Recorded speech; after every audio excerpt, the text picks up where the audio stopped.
guys, and welcome back to another episode of Federico Talks Watches. Today, I want to talk about a brand that has been on my list for quite some time, but somebody asked about it in the comments a couple of days ago, so I thought there's no better time than now. And the brand is Chronoswiss. And exactly what the hell happened to Chronoswiss? Hot is a strong word, but they used to be a pretty up-and-coming brand for collectors, and I know I really like them. So, in today's video, we're going to talk about what happened to Chronoswiss.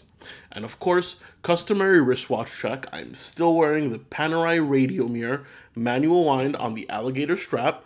Weather has cooled down, so I'm taking advantage, and I'm enjoying one of my favorite pieces in my collection. So, let's get started. Chronoswiss, here's a little bit about them. They're a modern brand created in 1983 by Gerd Lang. And they were a German brand, and I say were, we'll get to that in a second, with an ironic name, Chronoswiss. So that already was a little confusing. However, what they did is they took mainly ETA movements, but they decorated them to the next level, something the Germans do well than most others. They skeletonized them, they chamfered them, they hand engraved them. Every single Chronoswiss was hand finished. For watches at this price point, not very common. At retail, they sold anywhere from $3,000 to $15,000. However, you definitely got bang for the buck in quality and on the secondhand market, where you could usually pick them up for a fraction of that. And you can still pick them up for a fraction of that. However, they're a lot harder to find, especially the models that, kind of became iconic in their lineup. Now, Chronoswiss did also quite a few innovations. They did things like invent a quartz minute repeater, which you guys know I'm not a huge fan of quartz, that's still pretty damn cool. They were also one of the first companies to completely skeletonize a chronograph in their Opus series. Not to mention they were famous for making regulators, which is a very German style of watchmaking, where the minute hand and the hour hand were separated.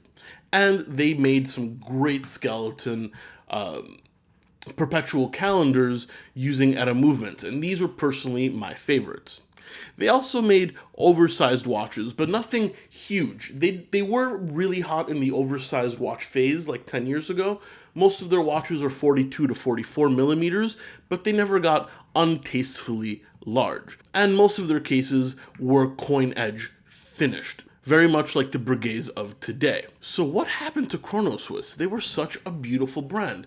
They were always kind of boutique, hard to find. They were independent, but they offered a lot of value for money. And I know I'd take a Chronoswiss in a heartbeat, but the more you search Chrono 24, Time Zone, places like that, you don't really find the iconic models that I'm after. So Chronoswiss was sold in 2013 and is now a Swiss company out of Lucerne.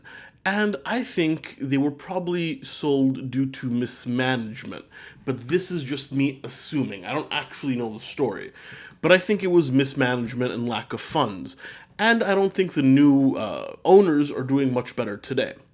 Chronoswiss has a very small distribution, especially here in the United States. They can only be found in 8 authorized dealers, none of which in the industry we call A doors. They're all pretty small dealers out of the way. I don't even think there's one in New York City. So, already the fact that you can't really find them to try them on, to see them, and they definitely don't advertise anymore, does not make them a really sought-after brand, especially by the mainstream. Not to mention, I think the company's too small to run the US distribution themselves, so they have a very old-fashioned model where they have a distributor. I don't know who the distributor is. They don't distribute the brand themselves, which usually, doesn't work out very well. This used to be very popular in the 80s and 90s when brands like North American Watch Company distributed other brands like Piaget, or before the Swiss companies built branches here in the United States to manage their own brand. And there's a reason this type of business model no longer exists in the watch world. And that is because distributors are notorious for destroying brands. They discount, they don't advertise properly, they just care about making bottom dollar, which is not in line with how a brand treats their intellectual property. So distributors, don't really exist so much in the watch world. There's a few brands that still have them, and I think Chronoswiss is one of them. So already that doesn't bode well. But honestly, I think if they were to make a comeback and they offered the same type of watches, great value for money, they would definitely, do rather well. And yes, they will never have the advertising dollars that are needed to become a huge brand, but with a production of less than 7,000 watches a year, not quite a micro brand, not by a stretch actually, but I don't think they really need that kind of advertising budget. I think if they can just be visible, get into stores like Cellini, Vemped, Torno, and just be seen, that collectors will do the rest of the work. Because right now, unless you go to Los Angeles, where there's one AD, or Long Island, or, Pittsburgh, you're not going to see a Chronoswiss. There's no chance for a collector to really get psyched up about it and post about it in Time Zone and get some organic marketing going. Because I think this brand could go a long way with stuff like that. And once again, you don't really see this type of product in this price point. Take a look at some of the movements. They're really, really exquisite. Even though they're an ETA base, they certainly are what modified ETA really should stand for.